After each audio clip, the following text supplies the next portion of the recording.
मेरे मसूड़ों में से ब्रश करते वक्त खून निकलता है, क्या मुझे कैंसर तो नहीं?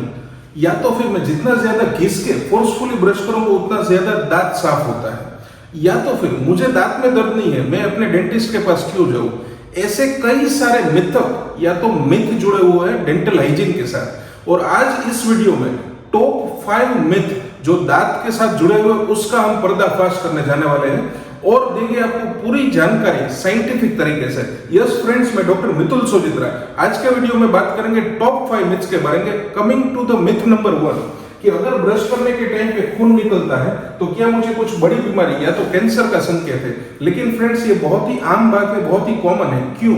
क्योंकि जब भी खुराक फंसता है या तो प्लाक या तो टाटर जमा होता है तो एक बेसिक लेवल का मसूड़ों में सूजन आता है जो ब्रश करने के टाइम पे जैसे ही प्लाक निकलता है या तो फिर आप जो फ्लॉस करते हो, जो दो दांत के बीच में धागे से क्लीन करते हैं, तो प्लाक रिलीज होता है तो अपने आप जो ब्लीडिंग के है उसके माध्यम से सूजन भी कम होती है। तो बहुत सारे केसेस में बहुत ही ज्यादा नॉर्मल होता है। तो यस फ्रेंड्स, किसी को मसूड़ों में से खून आ रहा है तो उनको कैंसर है ये मानना काफी गलत होगा। और किसी को अगर बार बार ये समस्या रहती है या तो बहुत ही एडवांस लेवल की कुछ प्रॉब्लम है तो आप अपने डेंटिस्ट को विजिट करना जरूरी मान सकते हैं। Coming to the another problem, तो मिथ नंबर 2 कि अगर मुझे दर्द नहीं है तो मैं डेंटिस्ट के पास क्यों जाऊं? या तो फिर अगर मुझे पेन है तभी राइट टाइम है डेंटिस्ट को कंसल्ट करने के लिए। तो यहाँ पे फ्रेंड्स मैं खास बताना चाहूंगा कि दांत के 3 लेयर होते हैं, इनेमल है, डेंटिन है, पल्प है। यानी कि दांत की जो नसें हैं वो काफी ज्यादा गहरी रहती है।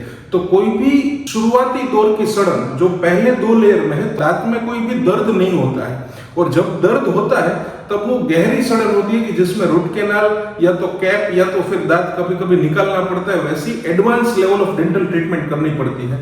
तो यस, आप रूटीन एवरी 6 मंथ्स अगर डेंटल चेकअप कराते हैं तो वो बहुत ही ज्यादा आपकी डेंटल और ओरल हाइजीन के लिए वरदान रूप रहेगा, ना कि खाली दर्द हो तब अपने डेंटिस्ट को कंसल्ट करें। Coming to the third myth, जिसमें आप देख सकते हैं कि काफी ज्यादा फोर्सफुली काफी लोग का ये मानना है, बहुत सारे पेशेंट्स मेरे को एक क्वेश्चन पूछते हैं कि अगर हम हार्ड ब्रश करते हैं तो दांत अच्छे से साफ होते हैं। और काफी बार मैं देखता हूँ कि लोगों के टूथ ब्रशेस काफी घिसे पिटे हो जाते हैं कुछ ही दिनों में।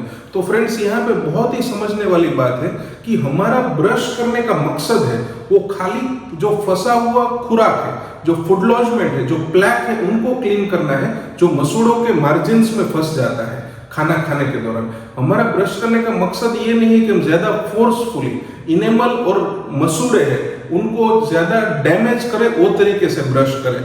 तो yes friends, soft brush use करें, एवरी 3 to 4 मंथ्स ब्रश को चेंज करें ताकि उनकी ब्रिसल्स की कैपेसिटी लूज हो जाए, उससे पहले हम उनको मेंटेन कर सके।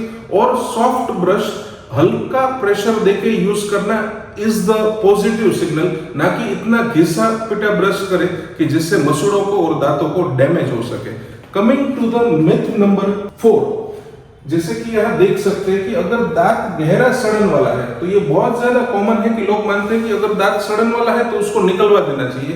Bad carious teeth means extraction. ये भी गलत है, क्योंकि मॉडर्न टेक्नोलॉजी और जो साइंटिफिक रिसर्च है उसने ये बताया है कि गहरी सड़न वाला दांत, यानी कि जिसमें दांतों की नसों तक सड़न पहुंच गई है, उसको हम रूट कैनाल ट्रीटमेंट करके 90% केस में सेव कर सकते हैं, बचा सकते हैं और उसके ऊपर कैप भी कर सकते हैं। तो दांतों में सड़न है या तो दांत बिगड़ गया है तो उसको निकालना ये भी एक गलत चीज है, क्योंकि काफी सारे केसेस ऐसे हैं कि जिसमें गहरी सड़न में भी हम रूट कैनाल ट्रीटमेंट करके दांत को सेव कर सकते हैं। तो इसमें डेंटल ओपिनियन लेना आपके डॉक्टर का महत्वपूर्ण है, ना कि ये मानना कि अगर सड़न है तो सर जी दांत निकाल दो।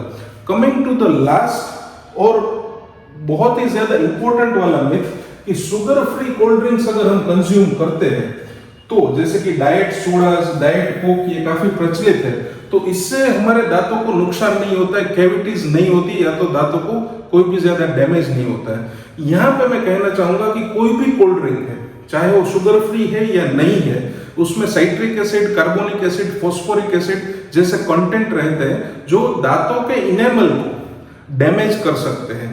तो खास करके अगर आप कोल्ड ड्रिंक ले रहे हो तो शुगर फ्री ड्रिंक शुगर वाले से थोड़ा बेहतर माना जाएगा कंपैरिजन में। लेकिन अगर आप कोल्ड ड्रिंक कंज्यूम कर रहे हो तो उसके बाद सीधा ही माउथ गार्गल करना, यानी कि कुल्ला करना, इट विल बी हेल्दी।